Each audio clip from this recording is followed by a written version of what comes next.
Assalamualaikum Sobat Football United. Semoga semuanya sehat-sehat selalu sekeluarga, dilindungi oleh Allah, dimudahkan semua usaha positifnya, dikeluarkan dari segala kesulitan.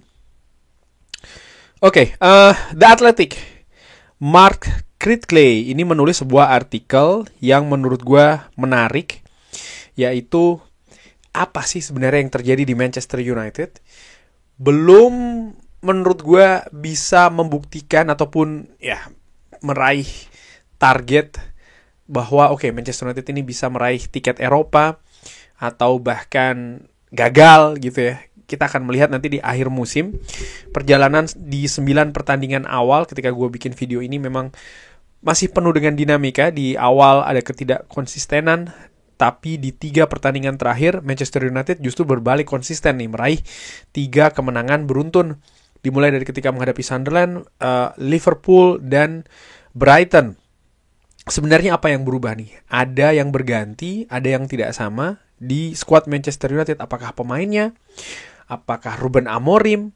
Kita tahu sebelumnya Ruben Amorim ini dikatakan pelatih yang keras kepala ya, pelatih yang tidak mau beradaptasi, pelatih yang tidak fleksibel, lalu bahkan bergulir ya, banyak sekali pendapat di sosial media utamanya, harusnya tidak 3 back, harusnya 4-2-3-1, pendapat-pendapat yang seakan-akan lebih mengerti situasi di Manchester United, seakan-akan juga memberi gambaran bagaimana Ruben Amorim ini tidak lebih bisa untuk membawa skuad Manchester United ini dibandingkan oleh pendapat-pendapat itu tadi, kurang lebih seperti itu. Tapi ada perubahan, tentu saja ada perbedaan, ada banyak pendapat, ada banyak ide mungkin ya terkait dengan apa yang tidak sama di Manchester United. Nah, Mark Critley di The Athletic ini menulis bagaimana ada perubahan yang dilakukan oleh Ruben Amorim di Manchester United. Ada setidaknya 3 atau 4 hal ya yang akan langsung gue bahas. Pertama adalah tendangan jauh Senne Lammens. Nah, bagaimana memang Senne Lammens ini dinilai, ada sebuah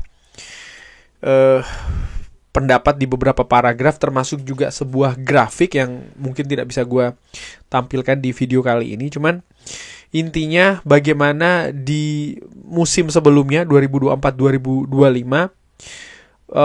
kiper dari Manchester United ini tidak cukup sering melakukan distribusi bola jauh, utamanya bola-bola yang sampai ke daerah lawan atau sampai ke daerah, bahkan daerah pertahanan lawan, yang zona pertahanan ini tidak banyak. Jadi di daerah gelandang tengah lawan itu hanya 4%, lalu di daerah back tengah lawan itu hanya 2%, dengan total berarti 6%. Dan ini ternyata berubah meningkat secara signifikan menjadi tadi berapa? 6%. Ini kalau gue lihat menjadi 16%. Jadi memang ada peningkatan yang cukup tinggi di sana, distribusi bola jauh dari penjaga gawang. Nah, ini tentu saja ada faktor dari Senne Lammens. Dan kalau kita lihat Sobat Football United, memang Senne Lammens cukup sering ya melakukan bola-bola seperti ini. Dan beberapa ada yang akurat, beberapa ada yang tidak akurat, tapi memang paling tidak frekuensi bertambah. Dan ternyata ini menurut Mark Critley menjadi salah satu perbedaan yang terjadi di Manchester United. Itu tadi pertama. Nomor 2, disebutkan juga permainan ini lebih cepat dan juga lebih direct atau lebih langsung, dan ini terjadi di semua area lapangan. Bagaimana permainan Manchester United dinilai ya lebih direct, lebih langsung, dan juga lebih cepat. Dan di The Athletic ini juga memberikan bagaimana ada grafik yang ataupun juga tabel begini ya, yang memberi informasi kalau direct speed dari Manchester United musim lalu itu 1,6, musim ini 1,8. Jadi memang ada peningkatan di sana. Lalu juga bagaimana waktu menahan bola sebelum diberikan passing ya, Musim lalu tuh secara rata-rata ada sekitar 10,9. Musim ini 8,8. Jadi memang secara keseluruhan menurut gua ya, intensitas dari permainan Manchester United ini meningkat dan ini juga menghasilkan kecepatan permainan yang lebih tinggi, sekaligus juga permainan yang lebih direct, lebih langsung. Dan kita lihat memang Manchester United ketika menghadapi Liverpool misalnya, atau di babak pertama ketika menghadapi Sunderland ya, ataupun juga gue ingat ketika menghadapi Fulham di pertandingan kedua, juga sangat direct, juga sangat cepat. Hanya saja menurut gue konsistensi dalam memainkan permainan seperti ini mungkin perlu ditingkatkan. Tapi ini merupakan faktor kedua dinilai oleh The Athletic yang berubah nih dengan Ruben Amorim. Lalu juga ada poin ketiga, yaitu memperkecil resiko kehilangan possession, di mana Manchester United ya, ini ada sebuah gambaran lagi dari tahun 2022-2023, musim 2022-2023, bagaimana permainan Manchester United di lapangan tengah. Sentuhan-sentuhan di lapangan tengah ya, dari tahun 2022 sampai dengan tahun 2025 ini berkisar antara 41 sampai 42%. Jadi ada 41, kadang 40%, 42%. Tapi ternyata di musim 2025-2026 ini meningkat sampai dengan 45%. Jadi memang Manchester United mereka sangat, menurut gue secara ringan amatiran, mengusahakan betul supaya tidak mudah kehilangan possession, dan ini diperkuat di lini tengah. Kita tahu bagaimana sistem 3-4-2-1 ini memiliki 4 pemain tengah ya, 2 wingback, 2 pemain tengah, tapi pada kenyataannya di atas lapangan ini kan juga bisa berubah secara fleksibel. Misalnya 2 gelandang yang ada di depan ini juga ikut turun. Maka kalau itu yang terjadi, ada 6 pemain gelandang tengah Manchester United. Belum lagi misalnya pemain yang menempati posisi striker, ini juga ikut turun, menambah lagi jumlah. Mungkin ada sedikit perubahan kecil di sana dengan gelandang serang yang justru naik lebih tinggi, strikernya yang turun drop ke lini tengah. Hal-hal seperti itulah memang kita lihat. Kalau tadi disebutkan dari tahun 2022 sampai dengan 2025, Manchester United sering menggunakan formasi yang hampir sama. Ini kalau kita berbicara terkait dengan formasi, Sobat Football United sering kan utak-atik formasi ini, di mana ya praktis lebih banyak 4-2-3-1 atau kalau tidak 4-3-3. Baru sebagian kecil ada ke 4-1-4-1, itu pun juga merupakan perkembangan dari 4-3-3 yang tentu saja sangat jauh berbeda dengan keadaan kali ini di formasi menggunakan 3 center back. Sebenarnya gue inget bagaimana di musim pertama dari Louis van Gaal, dia sebenarnya sudah melihat hal ini, bahwa Manchester United bermain dengan komposisi 3 center back. Waktu itu 3-5-2, dengan harapan bagaimana lini tengah Manchester United ya ini menjadi padat dan memudahkan untuk menguasai possession dan juga mengontrol permainan. Pada saat itu ada legenda Manchester United, gue lupa, kalau tidak Ryan Giggs di tim kepelatihan, Paul Scholes kalau tidak salah, ataupun mantan pemain Manchester United yang memang terkejut ya dengan bagaimana banyaknya pemain Manchester United di lini tengah. Tapi ternyata memang untuk membentuk itu semua tidak bisa hanya dari sang manajer. Bagaimana peran menurut gue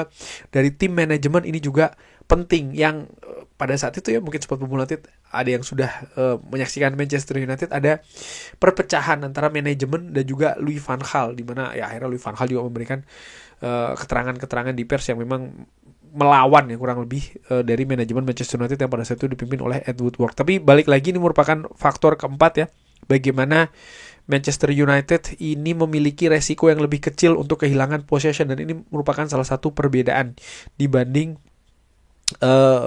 periode sebelumnya.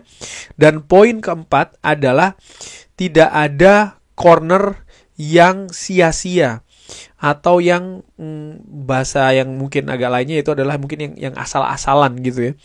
Dimana digambarkan dalam sebuah grafik ini kualitas corner dari Manchester United ini lebih direct, lebih langsung, dan juga lebih akurat. Dimana di periode sebelumnya Manchester United misalnya dari tendangan penjuru itu lebih banyak diberikan bola itu ke samping dulu ya.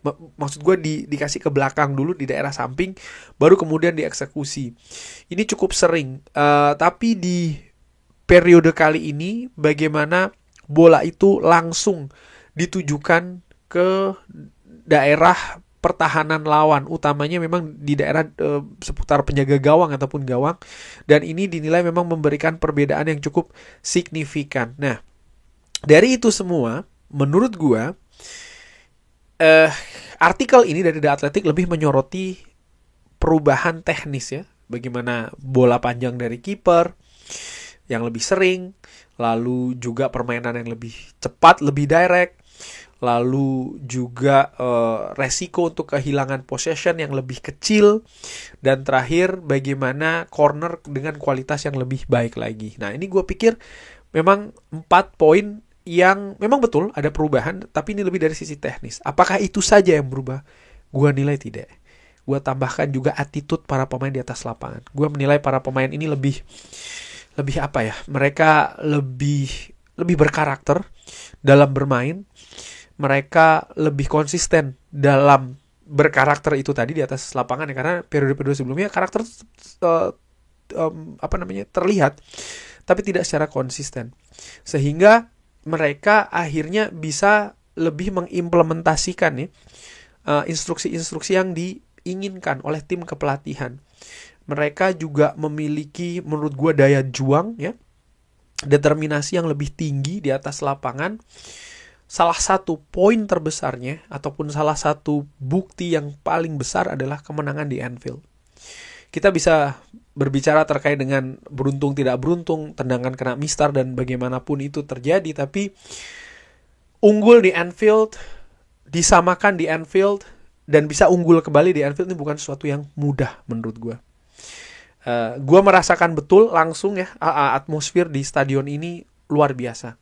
Sangat mengintimidasi, dan pertandingan menghadapi Manchester United ini merupakan partai yang sangat spesial, yang sangat publik tuan rumah nanti sebenarnya. Tapi Manchester United dengan segala tekanan, dengan segala apa yang terjadi atas lapangan, baik itu dari permainan maupun dari supporter ya, mereka memiliki karakter yang cukup kuat, bukan hanya untuk menahan tapi juga untuk bahkan menaklukkan. Ini merupakan hal yang luar biasa. Dari situ gue nilai sejauh ini ada progres yang bagus dari sisi teknis dan juga sisi non-teknis.